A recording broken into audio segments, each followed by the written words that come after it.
Ni umuryango wari utuye mu mujyi muto wabagamo abantu bakundana kandi bakorana bya hafi. Uwo muryango wari ugizwe n'umugabo witwaga Kawuki n'umugore witwaga Davika. Nyuma y'imyaka mike bashakanye babyaye abahungu batatu. Kawuki yakundaga abana be cyane. Iyo yabaga avuye ku kazi nimugoroba wasangaga abana bose bamusanganira ku irembo bakamuhobera. Abana bagendaga bakura neza. Kawuki yajyaga areba abana bakumva umutima wuzuye bakamutera ishema. Yabwiraga umugore we ati numva ndi umuntu ufite umugisha. Imana yampaye abahungu batatu bazakomeza izina ryacu. Imyaka yarise abana barakura. Babiri muri bo bageze mu myaka 15 bari bamaze kuba barebare bafite imbaraga kandi bakundaga se cyane. Muri icyo gihe cy'ubugimbi bw'abana babo, Kawuki na Davika bari barishya kuya babasha guteza imbere urugo rwabo. Kawuki yakoraga ubucuruzi bw'imbuto n'imyaka akazinduka ajya kuzizana hirya no hino mu bice by'igihugu. Davika nawe agacuruza mu isoko ryo hafi y'iwabo. Buhoro buhoro amafaranga yatangiye kuboneka baba bakire. Bavuye mu nzu nto bimukira mu yindi nzu nziza kurushaho, bagura ibikoresho byo mu nzu bihenze. Abana babo batangira kubaho neza no kwiga nta kibazo cy'amafaranga bafite. Mu myaka mike Kawuki yaje no kugura imodoka yabo ya mbere. Ibintu byatumye umuryango wabo urushaho kubahwa mu gace bari batuyemo. Abana bayikundaga cyane kuko se yakundaga kubajyana gutembera ku cyumweru cyangwa bakajya gusura bene wabo. Umugoroba umwe ku wa gatandatu Kawuki yajyanye abahungu be babiri bakuru mu mujyi kuzana ibintu byari bikenewe mu rugo no kureba umwe mu nshuti ze wari urwaye. Davika yasigaye mu rugo ari kumwe n'umuhungu muto. Bari bizeye ko baza gutaha hakiri kare kuko nta rugendo rurerure bari bafite. Ubugorobye Davika yahamagaye umugabo we kuri telefoni amubaza aho bageze. Kawuki yamusubije aseka ati turimo gutaha, mu isaha imwe turaba tugeze mu rugo. Ariko nyuma y'iyo saha ibintu byarahindutse. Mu muhanda munini uva mu mujyi, imodoka nini y'ikamyo yazaga ku muvuduko mwinshi yabuze feri. Umushoferi yagerageje kuyikata ariko biranga. Iyo kamyo yagonze imodoka Kawuki yari atwaye kandi birumvikana ko yari ifite imbaraga nyinshi cyane. Imodoka yahindutse ibisigazwa by'ibyuma. Kawuki n'abahungu be babiri ntabwo barusimbutse, bahise bapfiraho. Iyo nkuru ageze mu rugo saa 3 z'ijoro. Davika yabanje kwanga kubyemera. Yabwiye abantu bari bazanye inkuru ati oya muribeshya, umugabo wanjye ntiyapfa atyo, abana banjye nabo ntibapfa. Ariko igihe abonaga abantu benshi buzuye mu rugo bakomeje kuza, bamwe barira abandi bamuhumuriza, yamenye ko batari kumukinisha. Akimara kubona imibiri yabo yikubise hasi arataka cyane. Umuhungu muto wari usigaye yise afata nyina nawe ararira atari kwakira neza ibyari bibaye. Gusa nyuma y'iyo mpanuka, nyuma yo kubashyingura, ubuzima bwabo bwarakomeje nubwo butongeye kuba nk'uko bwahoze mbere. Davika yatangiye gukunda umuhungu we mu buryo burenze urugero. Iyo yatindaga gutaha iminota mike gusa umutima we uhita gutera cyane. Yahamagaraga kenshi ari no ku ishuri akabaza niba ameze neza. Uwo muhungu nawe yakuze umutima wuzuye agahinda. Yabonaga nyina arira nijoro, akabona amafoto ya se n'abakuru be ku rukuta, kumva ashenguwe cyane yanze se. Yari yarabuze abantu yakundaga cyane icyarimwe. Buhoro buhoro ibyo byamugizeho ingaruka, atangira guhinduka umuntu ucecetse cyane, utagira inshuti nyinshi, kandi atangira kwanga isi n'abantu muri rusange.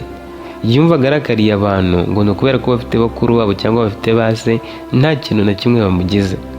Nubwo urugo rwari rwaragize igihombo gikomeye, ubuzima bwe ntibwahagarariye aho. Davika yari umugore ukomeye cyane ufite imbaraga, utaremeye kwicara ngo atume ibyo umugabo yaruhiye bisenyuka. Mu minsi ya mbere nyuma y'akababaro, abantu benshi bumvaga atazabasha kongera guhaguruka, ariko buhoro buhoro yegeranyije imbaraga atangira akazi. Yafashe ubucuruzi bwari busigaye atangira kubucunga ari wenyine.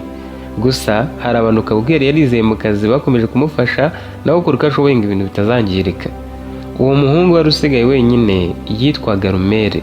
Yahise akura mu mutwe kubera ibintu byinshi byari byaramurenze akiri muto. Yaretse byinshi by'ubwana bw'atabizi. Mu gihe abandi bana babaga baseka, bakina, barwana, we yabareberaga kure nk'ahatari umwana. Mu ishuri yari yarahindutse. Mbere yari umwana usanzwe ukunda kuganira, ariko nyuma y'urupfu rwa se n'abakuru be yabaye umuntu ucecetse cyane. Davika yabonaga uburyo umuhungu yagendaga ahinduka. Yamukundaga cyane ku buryo byasaga nk'aho ahumeka umwuka asigaje. Iyo Arumeri yageraga urugendo, Davika ntiyaryaga neza ataragaruka. Arumeri nawe uko yakuraga niko yarushagaho kwanga kwegera abantu. Yumvaga abantu bose bashobora kumutenguha cyangwa bakamukura ku murongo w'ubuzima yari yarihaye. Ikindi yabonaga ari abatesi kubera ko babaga bafite bakuru babo cyangwa se bafite base. Mbese yumvaga ibyamubayeho bigomba kumutandukanya n'abandi. Iyo yabonaga abantu bakundana, hari igihe abisekaga mu mutima. Yumvaga urukundo ari ikintu gituma abantu bibagirwa intego zabo. Ageze muri kaminuza yari amaze kuba umusore w'igitinyiro. Yari muremure, atuje kandi afite ubwenge bwinshi. Mu gihe abandi banyeshuri batekerezaga ku birori no gukundana, we yatangiye gukora imishinga mito mito y'ubucuruzi. Yakoranaga n'abantu bakuru akinjiza amafaranga akiri muto. Davika yarebaga umuhungu akumva amuteye ishema, ariko hari ikintu cyatangiye kumuzamo buhoro buhoro kikamubuza amahoro. Arumeri yari afite imyaka 24 kandi ntabwo yari yaramweretse umukunzi, ntabwo yajyaga avuga ku bintu by'abakobwa. Davika yaramwicaje aramubaza ati ese mwana wanjye ujya ujya mu rukundo? Umwana ati njya mu rukundo ngo maremo iki? Nyina ati ubuzima si amafaranga gusa, uzageza ryari uba wenyine? Arumeri amwenyura ati mama ndacyari muto, hari ibintu byinshi nkiri gukora. Davika ati njye na so twashakanye tukiri bato turababyara, nifuza kubona abana bawe nkiriho, ejo cyangwa ejo bundi napfa ngapfa nabonye umwuzukuru, ngapfa nabonye umukazana wanjye. Gerageza niwe wenyine mfite, unyereke umwuzukuru hakiri kare. Arumeri ati mama sinzi niba urukundo rubaho nk'uko abantu babivuga, wenda nzabyara ariko sinzashaka umugore, abagore batesha umutwe pe. Iryo jambo ryababaje Davika. Yumvaga umuhungu agenda w'umuntu ubayeho nk'uwifungiranye umutima, nawe ntiyarazi ikintu cyamuzaniye abakobwa. Yageragezaga kumwereka abakobwa bo mu rusisiro rwabo bari beza cyangwa berazi ko bafite imico myiza, ariko Arumeri ntabiteho umwanya. Iyo umukobwa yamwegeraga cyane agashaka kumwigiraho inshuti, we yarebaga uko akuramo umwe ubundi akamureka. We yahitaga amubonamo ikibazo cyangwa akamujya kure. Nyamara uko imyaka yagendaga ishira, ubucuruzi bwabo bwo bwakomezaga gutera imbere. Davika na Arumeri bageze aho baba bakire cyane, bari bafite amazu meza, imodoka nziza n'amasosiyete menshi. Abantu benshi batangiye kwifuza kuba hafi ya Arumeri kubera amafaranga ye n'izina yari afite. Ariko we uko arushagaho kubona abantu bamwitaho kubera ibyo afite, niko arushagaho kwizera ko nta muntu wamukunda by'ukuri. Nubwo Arumeri yakomezaga kubwira nyina ko adakeneye urukundo, uko iminsi yagendaga ishira niko nyina arushagaho kumwotsa igitutu, amubwira ati shaka umugore. Ibyo rero byatumye nawe yifuza kugerageza urukundo ngo arujye mu byanyabyo, areka kumera nka tape indigo cyangwa ibyo bita hitenderane. Icyo gihe yarageze ku myaka 26, yatangiye kwemera kugerageza gukundana, atari uko umutima we wabishakaga cyane, ahubwo ari uko yashakaga kureba niba koko hari umukobwa wamukunda by'ukuri, ndetse akamutekerezaho nk'umuntu yagira umugore koko bakabana. Si uko nawe atifuzaga gutereta no gukundana, ariko ntiyabihaga umwanya ngo ajye mu rukundo. We yashakaga uwo bahuza umunsi umwe agahita agenda akamwuzuriza ibyifuzo bidasabye ko bakundana. Umukobwa wa mbere bagerageje gukundana yitwaga Fiona. Bari bahuriye mu birori by'abacuruzi bakoreraga mu mujyi. Ibirori byabaye nyuma y'inama yari yabahurije hamwe, aho Arumeri yari yagiye guhura n'abafatanyabikorwa. Fiona akaba yaraherekeje inshuti yari yaje muri iyo nama. Yari umukobwa mwiza cyane, azi kuvuga neza kandi azi kwisanga mu bantu. Arumeri yumvise ashobora kuba atandukanye n'abandi. Bagitangira kuganira, baganiraga neza, bagasohokana rimwe na rimwe, ndetse Davika abonye umuhungu atangiye gusohokana n'umukobwa, umutima uraruhuka. Ariko nyuma y'amezi make, Arumeri yatangiye kubona ibintu bitamushimishaga. Fiona yakundaga kuvuga cyane ku mafaranga. Iyo babaga bagiye gusangira, yahitagamo ahantu hahenze cyane. Yamubazaga imodoka ashaka kugura, imyenda yifuza, ashaka kuzajya mu biruhuko hanze y'igihugu n'ibindi bisaba kwikoramo umuntu agatanga amafaranga menshi. Umunsi umwe, Arumeri yamubwiye ko umwe mu mushinga we yahombye cyane, ko ibintu bitameze neza kandi ko bishobora kurangira asubiye kuri zero, ndetse ibintu byabo bigafatirwa. Fiona yahise ahinduka. Muri iyo minsi guhamagara kuri telefone byaragabanutse, ubutumwa bugufi kuko buhinduka bugufi nk'uko bwitwa. Hashize ibyumweru 2, Fiona yaramubwiye ati ndumva ubuzima bwawe bukomeje kujya mu bibazo cyane, kuko muri ibi byumweru 2 nta kindi kintu wambwiye. Wakomeje kuvuga inkuru mbi z'ukuri guhomba, nta cyizere usigaranye. Ahari twakomeza tukibera inshuti gusa, aho kugira ngo usazwe n'ibihombo wongereho n'urukundo.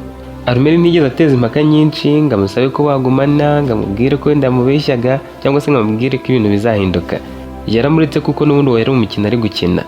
Ageze mu rugo yabwiye nyina ati ntubyumva mama, hari abakobwa bakunda amafaranga gusa, nako ni bose. Kumubeshya gato bitumye nkatira ubwe. Davika yamusabye kudacika intege, amubwira ko umuntu umwe ataba igisobanuro kuri bose. Hashize igihe gito, Arumeri yaje guhura n'undi mukobwa witwaga Savita. Uwo yari atuje cyane kandi asa n'uwiyoroshye. Yigaga muri kaminuza kandi yabonaga atandukanye na Fiona. Savita ntiyakundaga ibintu by'akataraboneka, ntiyanasabaga ibintu byinshi.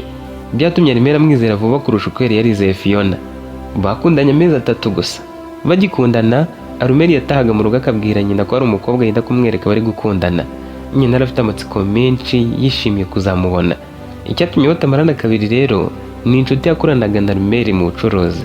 Uwo musore yaje kubwira Arumeri ko abonye Savita ari kumwe n'undi musore ahantu basohokera, kandi ko uburyo bari kuganira, ukuntu bari kurebana n'uko bari kuvugana bitari iby'inshuti zisanzwe. Arumeri yabanje kutabyemera kuko yavugaga ati hoya, Savita ntabwo yabinkora, si umuntu umeze atyo. Ariko iyo nshuti yakomeje kubimwemeza, ikomeza kubimubwira, nawe ajya kubyirebera.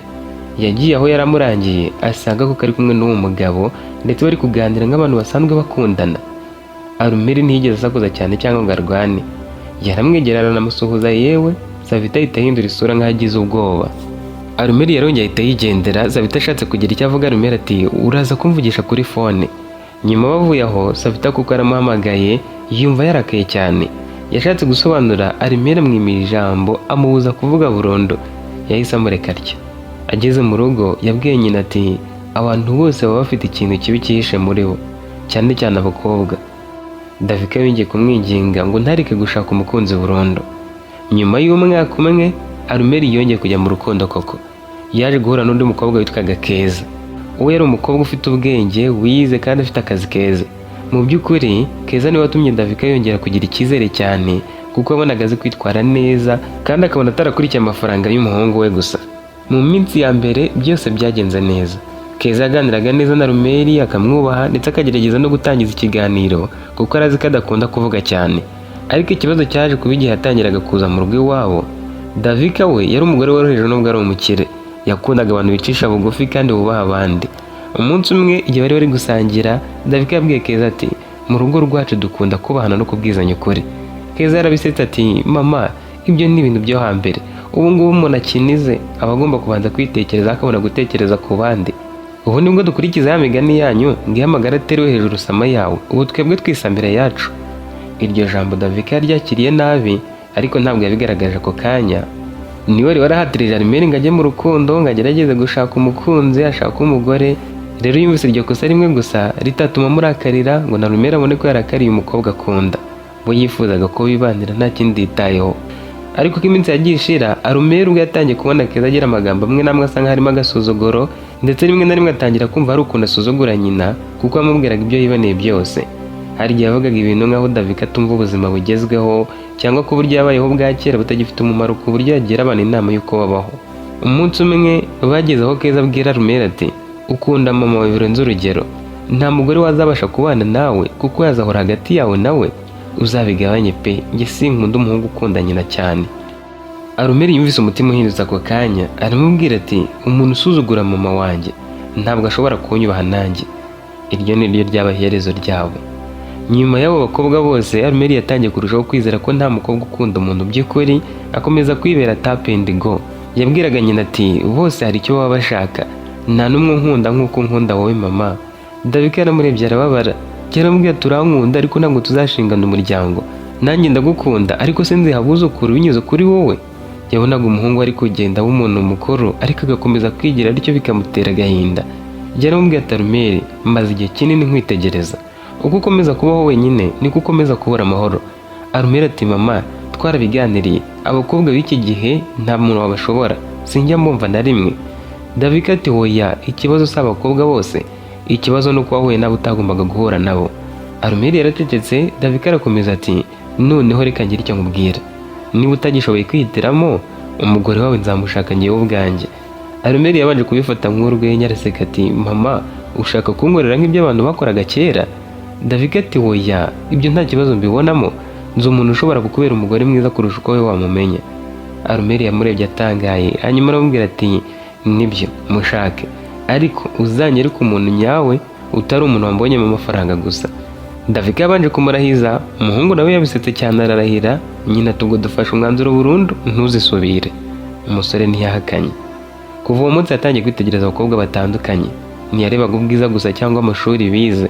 Yashakaga umukobwa ufite umutima mwiza, uzi kubaha abantu kandi utari uwo gukunda ibintu gusa. Hari abakobwa benshi yabonaga akabigiraho inshuti, akabasaba amanimero akajya baganiriza, ariko nyuma y'iminsi mike akumva batamunyuze. Hari abo yabonagamo kwishyira hejuru, abandi akabona bakunda ibintu cyane, abandi akumva bafite amagambo menshi. Davika we yashakaga umuntu woroheje mu mutima, uzi kubana n'abandi neza kandi akaba umukobwa utagira amayeri. Umunsi umwe Davika bamutumiye mu gikorwa cyo gufasha abana b'imfubyi n'ababyeyi b'abapfakazi. Aho hantu hatumiwe abagore b'abakire bacururizaga muri uwo mujyi ndetse n'abandi bashoboraga gutanga imfashanyo. Davika ntiyakundaga kujya ahantu huzuye abantu benshi, ariko kuri uwo munsi yari yatumiwe kandi inshuti ze nazo zari zatumiwe. Agezeyo yatangiye gusuhuza abantu bamwe yari azi, ariko nyuma y'akanya gato ahuza amaso ye n'umukobwa wari uri gufasha abana bato. Uwo mukobwa yari yambaye neza ariko yari ari gukina n'abana nta kintu yitayeho, rimwe akabahanagura ku mazuru. Igihe cyo gusangira ibyo kurya kigeze, kuko uwo munsi bari bateguye igikorwa bari bateganyije gusangira, hakabaho gusangira hagati y'abafashwa n'ababafasha. Uwo mukobwa yatangiye gufasha abana bamwe na bamwe kurya. Nyuma yo kurya bamaze gutuza, hagiye kuvuga ijambo, yaricaye nawe aratuza. Hari umwana muto ufite imyaka nk'itanu waje aho yari aramukiniraho, birangira amumennyeho amata ayamena mu bitugu bye, kandi yari yiyambariye agashati kajya gusa umuhondo. Umwana yahise atangira kurira kubera ubwoba, ariko uwo mukobwa amuhobera aseka ati, uri kurizwa n'iki? Umwana turankubita kuko nkumennyeho amata. Umukobwa yazenze amarira mu maso ari we, arongera aramuhobera, amusoma ku itama, aramubwira ati gendere, ntacyo ngutwara, imyenda yo nzayimesa, humura. Nyina w'umwana yazanye agatambaro ngo amuhanagure, ashaka no gukubita umwana we. Uwo mukobwa aramubuza, aramubwira ati oya, nawe yamenye ko yakoze ikosa, kandi iyo umuntu amenye ko yakoze ikosa biba bihagije. Wimukubita rero, binamubayeho bimutunguye, ntabwo yashakaga kuyamenaho. Kandi njye ntungereho ikibazo, mfite ikote ndibuze kwambara, ndarirenzaho nta muntu uramenya ko yamennyeho amata. Davika we yakomeje kumuhanga ijisho, noneho yahise aceceka amwitegereza cyane kurushaho. Mu mutima we yumvise ko abonye umukobwa yifuzaga. Uwo mukobwa yari afite umutima mwiza udasanzwe, ntiyarameze nk'abandi bakobwa benshi yajyaga abona bakunda kwigaragaza no gushaka ko abantu bababona. We yakoraga ibintu byatuje. Nyuma y'ijambo, Davika yaramwegereye aramubaza ati, uri umukobwa mwiza cyane, witwa nde? Umukobwa amwenyura ati, nitwa Savita. Ako kanya umutima wa Davika wahise utera cyane ati, Savita? Nawe ati, yego niko nitwa. Iryo zina Davika yahise aryibuka. Arumeri yari yarigeze kumumubwira, amubwira ko yamubeshye. Davika yahise abyerekana ku maso, ariko yabaye nk'atunguwe, ataranamenya niba ari we koko cyangwa akaba ari undi biteranwa. Yakomeje kuganira nawe bisanzwe, ariko mu mutwe hatangira kuzamo ibibazo byinshi. Yibukaga uburyo umuhungu yavuze ko Savita yamubeshye, ndetse ko yamusanze ari kumwe n'undi mugabo. Gusa kuko atari akabonye ifoto ye, yaketse ko wenda yaba ari undi Savita. Gusa uko yakomezaga kumwitegereza, yaribwiye ati naho yaba ari we, byanga byakunda, hari ikintu kidahuye n'inkuru Arumeri yambwiye. Bamaze akanya baganira, yaramubajije ati, ukora iki se? Savita amwenyura ati, ndi kurangiza amasomo yanjye ya nyuma muri kaminuza, ninda gusoza, ndi mu bazarangiza mu mezi 2 ari imbere. Davika ati, none se aha hantu ko hari abantu baje gufasha abantu, ko hari abaterankunga, hari n'abo gufashwa, hari imfubyi, hari n'abapfakazi, wowe nyine waje mu buhe buryo? Wahageze ute? Nawe waje gufasha?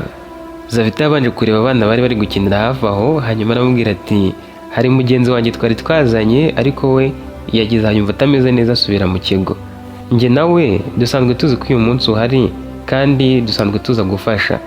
Urabona rimwe mu mezi 3 n'ubundi hari uko nategurwa igikorwa cyo gufasha imfubyi n'abapfakazi n'abandi bantu bafite ibibazo, bagahamagara abantu b'abakire kugira ngo baze kubafasha nyine.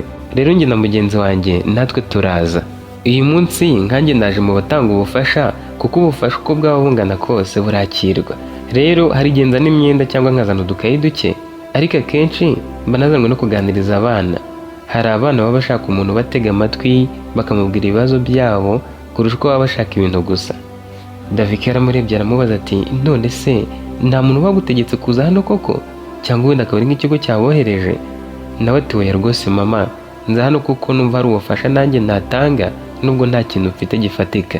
Umutima wanjye tuza ari uko ndi gufasha abandi. Buriya niyo nazanaga agakaramu nkagaha umwana, mba numva ngize icyo nkoze. Ubutaha nabwo ndaza ngatanga agakayi gutyo gutyo. Davika yamwitegereje cyane.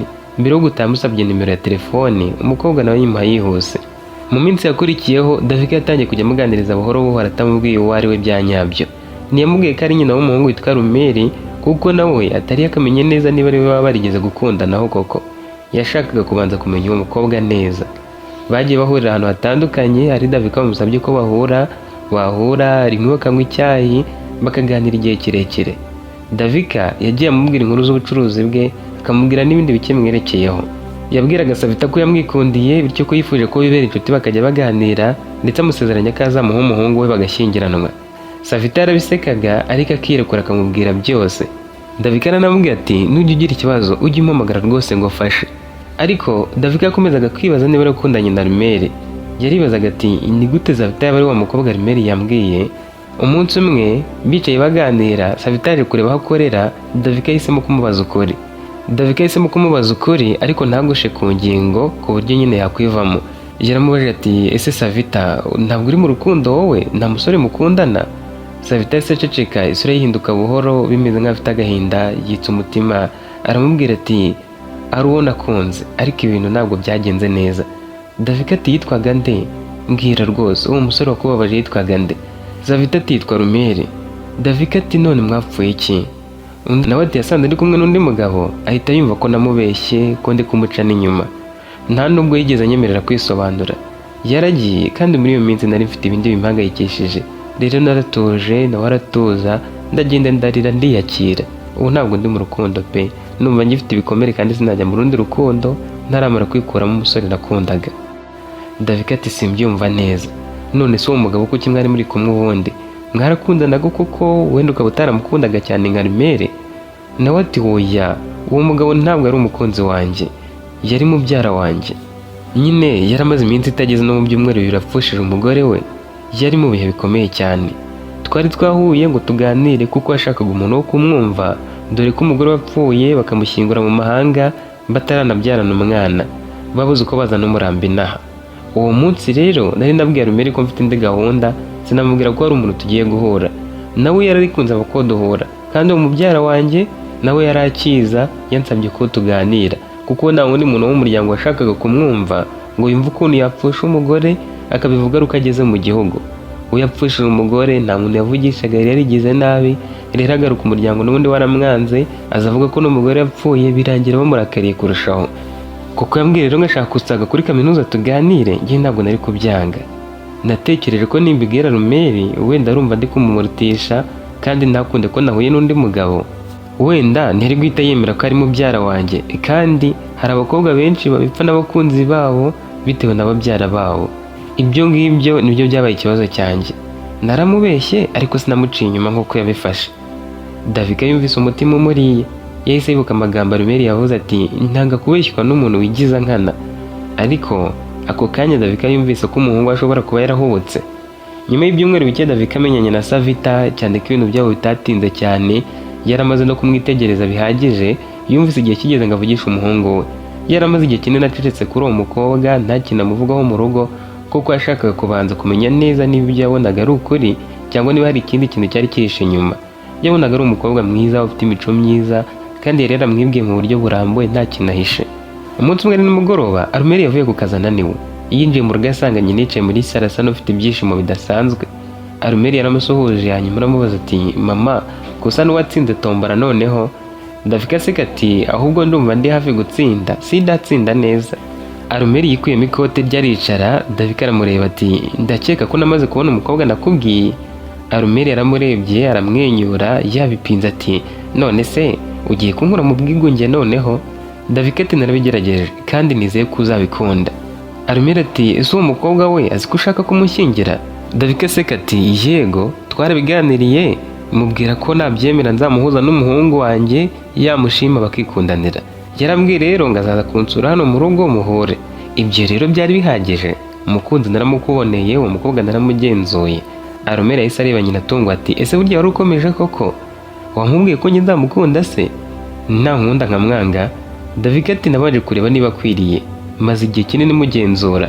Rumeri ati mama ndumva uri muri filime zo hambere. Davika ati tuza uzabibona, umenye indahiro warahiriye. Hashize iminsi mike Davika yateguye uburyo bazahurira mu rugo. Ntiyabwiye Rumeri uwo ari we, kandi ntiyanabwiye byinshi Savita wari uherutse kurangiza kwiga amashuri ye. Yashakaga ko bahura bisanzwe. Uwo munsi ugeze Savita yaje mu rugo ari nimugoroba. Davika yaramwakiriye amwicaza muri salo, ariko muri ako kanya Rumeri yari ari mu cyumba cye atazi uwaje uwo ari we. Davika yahise amuhamagara ati Rumeri ngwino hano. Ijwi rye ryari ririmo akanyamuneza ku buryo n'umuntu utazi icyabaye yari gukeka ko byanga bikunda hari ikintu cyabaye kidasanzwe. Rumeri yaje ari kuri telefone ari kuvugana n'undi muntu. Ageze hagati mu kayira gaca mu byumba ko bita koridoro, yarahagaze abona umuntu wari wicaye muri salo. Akimubona yahise ahagarara, telefone ayikura ku gutwi, mu maso ye hahita hahinduka. Savita nawe yahise amureba atunguwe cyane. Hashize akanya k'amasegonda nta n'umwe uri kuvuga, Rumeri yarebye nyina aramubaza ati mama Savita niwe wavugaga? Nyina yanze kumusubiza. Rumeri aza yihuta ahagarara hagati muri salo ati mama uyu ni wambwiraga? Davika ati yego. Arumeri yahise yisetsa yanseka ibirimo kutabyumva ati oya rwose. Savita nawe yari yicaye acecetse asa n'ufite ikimwaro, ariko nanone muri we atumva ukuntu nyina wa Arumeri yaba ari Davika yari yarizeye nk'inshuti ye. Arumeri yavuze asakuza ati mu bakobwa bose bo ku isi ni Savita koko wahisemo? Davika ati yego niwe. Umusore yahise agira uburakari abwira nyina ati mama, uyu mukobwa naramukubwiye bihagije, nakubwiye uko yambabaje, nakubwiye uko yambeshye, nkubwira amazina ye, amazina yose narakubwiye, muganira se mutaziranye? Icyo ntakweretse ni ifoto ye gusa, kuko ntabwo nari ntunze amafoto ye menshi, nayo nari mfite, nari namaze kuyasiba ntarayakwereka. Davika yikije umutima aramubwira ati tuza mwana wanjye. Umusore yaricaye atanasohoje Savita, maze nyina aramubwira ati warabimbwiye, kandi niyo mpamvu namwitegereje cyane. Arumeri ati none kumenya ko yambeshye nibyo byatumye umuzana hano ngo ndebe mu mutwe, ushaka kureba uko nitwara? Davika ati banza utuze wumva ariko. Umubyeyi yahindukiriye Savita aramubaza ati Savita, ushobora kongera kuvuga ibyo wambwiye ku byabatandukanyije? Savita yubitse umutwe gato, hanyuma atangira kuvuga ati Arumeri, icyo gihe nakoze ikosa ryo kukubeshya honde, ibyo ntabwo mbihakana. Arumeri yahise avuga ati hanyuma ushaka kubigarura? Mbwira byagenze bite? Davika aramubwira ati wacecetse koko, reka arangize. Savita yarakomeje ati ariko sinigeze nguca inyuma, wa mugabo twari turi kumwe yari mubyara wanjye. Arumeri ntiyagize icyo avuga ariko ntiyabyemeye. Savita yakomeje agira ati yari amaze igihe gito apfushije umugore we, yari ari mu bihe bibi cyane, umuryango wose wari waramutereranye. Twari twahuye rero ngo umuganirize kuko yarameze nabi, ikindi yabaga hanze, natwe twabimenye ageze mu gihugu. Ndakubeshya hondi kuko numvaga utari bubyumve neza, kandi ibyo nibyo byambereye ikibazo. Davika yahise areba umuhungu we ati Arumeri, igihe wambwiraga inkuru z'aba bakobwa bose hari abo numvaga bafite amakosa agaragara. Fiona we yakweretse ko amafaranga ari akunda, Keza we yatangiye gusuzugura urugo rwawe utaranarugeramo, nanjye akagenda ansuzugura gake gake, yamfataga nk'umuntu utazi ibigezweho, utazi ubwenge, nyine amakosa akomeye. Ariko kuri Savita ho ikibazo cyawe ntabwo cyari uko yaguciye inyuma. Yego wababajwe no kubeshywa, ariko nanone ntabwo watekereje neza. Wowe si ukubeshywa gusa, ahubwo watekereje ko ari kuguca inyuma, ubwo rero witiranyije ibintu. Kandi nyiri kumwitegereza uyu mukobwa mu gihe tumaranye utabizi, nabonye umutima mwiza muri we, nabonye umuntu woroheje umurimo, uzi gufasha abandi, utari indyarya kandi udakunda umuntu kubera ibyo afite cyangwa ibyo amuha. Ndetse sinigeze mubwira ko mfite umuhungu witwa Arumeri, ntabwo yari abizi, ndakeka nawe bimutunguye. Arumeri yubitse umutwe yibuka ko atigeze amuha umwanya wo kwisobanura n'uburyo yahise afata umwanzuro kubera uburakari n'ubwoba bwo kongera gutenguhwa. Mu mutima we bwa mbere atangira kubona ko ashobora kuba yarahubutse. We na Savita bararebanye bumva bagize soni. Savita aramubwira ati n'ubu bwose ntari nzi ko mama wawe yadukinnye uyu mukino, akaba yatumye nza hano ntazi ko ari iwanyu. Icyo nakubwira ni uko njyewe ntigeze nkwanga, ni wowe wanze kunyumva. Amaze kuvuga ayo magambo, Arumeri yatangiye kwibaza ati ese koko namuhaye amahirwe yo kunyisobanuraho? Igisubizo cyari woye. Yabwiye Savita ati mbabarira kuba narakubwiye ibintu byinshi kiragenda nakumvise. Yamusobanurira uko byagenze, Savita arabyumva. Savita atuje ati nanjye ntabwo nyiri wa muntu rero guhisha ibintu aho kubivuga. Nakabaye narakwandikiye message ndende nkagusobanurira uko bimeze, gusa nanone naravuze ni niba uhisemo kugenda ukanga ko nkwisobanuraho, n'ubundi n'ubutaha byazagenda gutyo. Nakuretse nkana si uko ntagukundaga, narwanye nabyo igihe kinini, na n'ubundi biranshiramo, ariko ntabwo nari gutusha ngo nguhamagare cyangwa nkwandikire kandi nawe ntabyo wakoraga. Nibwiraga ko uzisubiraho birangira utisubiyeho, gusa nizera ko twese twagombaga kwigira muri biriya bihe, buriya wenda hari icyahindutse. Davika yumvise umutima w'uruhutse abonye bari kuganira. Yaramaze igihe kinini ashaka kubona umuhungu wafunguye umutima akawufungurira umukobwa bakaganira, nubwo byabaho gake cyane. Yatangiye kugira icyizere ko ashobora kuba yarakoze umuti. Mu rwego rwo kugabanya uburemere bw'icyo kiganiro, Davika yahise aseka ababwira inkuru yose uko yagenze, abwira Savita ko yasezeranye n'umuhungu we ko azamushakira umukunzi nyuma ya benshi bamubabaje, abwira Arumeri ko yahuye na Savita, akomeza ababwira uko yamenye ko Savita ashobora kuba ariwe ukundanye na Arumeri. Nyuma yabimubazaho akabimwemerera, ariko akemeza gukomeza kumugenzura ubwe, cyane ko ikosa bari barapfuye yari yararimusobanuriye neza. Yumvaga ritarenze rero. Yamaze kubibabwira bose barabiseka, bamwita indyarya bimwe by'urwenya, ariko nawe arenza ati numvise umuhungu wanjye akwiriye kugusaba imbabazi ari we. Arumeri yumvise ari byo areka kwihagarara harazimusaba. Uwo mugoroba warangiye neza kurusha uko bose bari babyiteze. Ntibahise bavuga ko basubiranye cyangwa ngo bahite bitwara nk'abakundana, oya, gusa bari bahanye imbabazi. Nyuma yo gutaha kwa Savita, Davika ntiyongeye kugira byinshi avuga. Yatekereje ko urugamba rwanaga buri munsi yaratangiye kurutsinda gake gake. Nyuma y'uwo munsi ibintu ntibyahise bihinduka nk'ibitangaza byo muri filime ngo bahite bakundana. Arumeri ntiyahise aba wa muntu woroshye ngo ahite yisanzura nka mbere, mbese yizera abantu. Ariko yatangiye guha Savita umwanya, na Savita ntiyamuhatira kugira icyo yihutira. Gusa Davika yaganirizaga bombi nubwo babaga bamuserereza kubw'ukuntu yabahuje batabyiteze. Bombi bongeye kuvugana buhoro buhoro. Arumeri yatangiye kubona Savita mu buryo atari yarigeze amubonamo mbere. Yabonye indi mico ye myiza, abona uburyo yitwaraga neza nta kwigiza nkana, uburyo yubahaga abantu bose, ndetse n'uburyo atigeze amukurikiraho amafaranga cyangwa izina rye. Ahubwo uwo mukobwa we yirwanagaho ndetse nta n'amafaranga amusabaga. Iyo yabaga akeneye ikintu yaremeraga nyine ubwo ngubwo akaba agikeneye akakibura, ariko ntiyumva ko agomba kukimusaba. Ibyo rero byatumye amwizera kurushaho, abona ko ari umukobwa ushoboye kwishakamo ibisubizo aho kugira ngo ahore amutegeye amaboko. Yego ibyo ari kumusaba byose ari kubimuha, ariko Savita ntabwo ari uko yari ateye. Iyo yabaga akeneye ikintu yarakoraga akakiha, cyangwa se agashaka izindi nzira, ariko adashyize umutwaro ku mukunzi we. Gusa nanone iyo umukunzi we yamufashaga ntabwo yabyangaga. Ikintu cyamukoze ku mutima cyane ni uko Savita atigeze amuhatira guhinduka vuba. Yaramwihanganiraga, aramureka nawe agenda afunguka buhoro buhoro. Gusa na Savita yatangiye kubona indi sura ya Arumeri. Yabonaga ko ibyateraga uwo musore kuba umuntu ucecetse kandi ukonje ari uko yari yarakomeretse cyane kuva kera akiri muto. Ni umuntu watinyaga gukunda kuko yumvaga ashobora kubabara. Buhoro buhoro Arumeri yatangiye kwiga kwizera umuntu. Uko iminsi yagendaga ishira, urukundo rwarushagaho gukomera. Rwari urukundo rwubakiye ku kumenyana no kubwizanya ukuri aho kuba amagambo meza gusa. Bidatinze batangiye gutegura ubukwe bwabo, kuko noneho bari bamaze kumenyana kurusha mbere, bizerana bihagije kandi bashyigikiwe n'imiryango yabo bombi. Ubukwe bwabo bwabaye nyuma y'amezi make. Bwabaye ubukwe bwiza cyane, bari kumwe n'inshuti zabo n'abavandimwe bake bari hafi. Uwo munsi Davika yarameze nk'umuntu wongerewe igihe cyo kubaho ku buzima bwe. Yarebye umuhungu yambika impeta umugore akunda, maze umutima we wuzura ibyishimo. Nyuma y'ubukwe Davika yagiye mu cyumba cye afata ifoto y'umugabo we n'abahungu babo babiri bari barapfuye kera, arayireba, hanyuma aramwenyura asa nk'abavugisha ati, Kauki, umuhungu wacu, amaherezo umuryango wacu yanze kuwuca, arawukomeje. Aho muri muruhukire mu mahoro. Umuhungu wacu rwose yongeye kubona ibyishimo nk'ibyo mwamwifurizaga. Ubu ngubu afite umuntu akunda, agiye gushinga umuryango, izina ryacu rizagumeho nk'uko twabyifuzaga. Imyaka yakurikiyeho urugo rwa Arumeri na Savita rwabaye urugo rw'intangarugero. Si uko bari abantu batagira ibibazo, ariko bari barize kubwizanya ukuri, kubabarirana no kubahana. Ibyo rero byatumaga bagira ibyishimo kuruta uko bashoboraga gushwana kenshi. Arumeri yaje gusanga urukundo rw'ukuri burya rutari amagambo cyangwa amafaranga, ahubwo ari umuntu uguma iruhande rwawe no mu gihe ibintu byawe bitameze neza. Kuri ubu Davika asigaye abayeho yishimye. Iyo abonye umuhungu aseka ari kumwe n'umugore we, yumva umutima uruhutse bwa mbere nyuma y'imyaka myinshi y'agahinda, cyane ko ari we wabahuje nyuma y'igihe baratandukanye. Yahuje umuhungu we na ex we, barongera barakundana birangira banabanye. Nadusoreje inkuru y'uyu munsi, kandi nizeye ko tuzabana no mu zindi nkuru z'ubutaha. Niba iyo wayikunze ubitubwire muri komenti cyangwa se uduhe like. Bye naho utaha.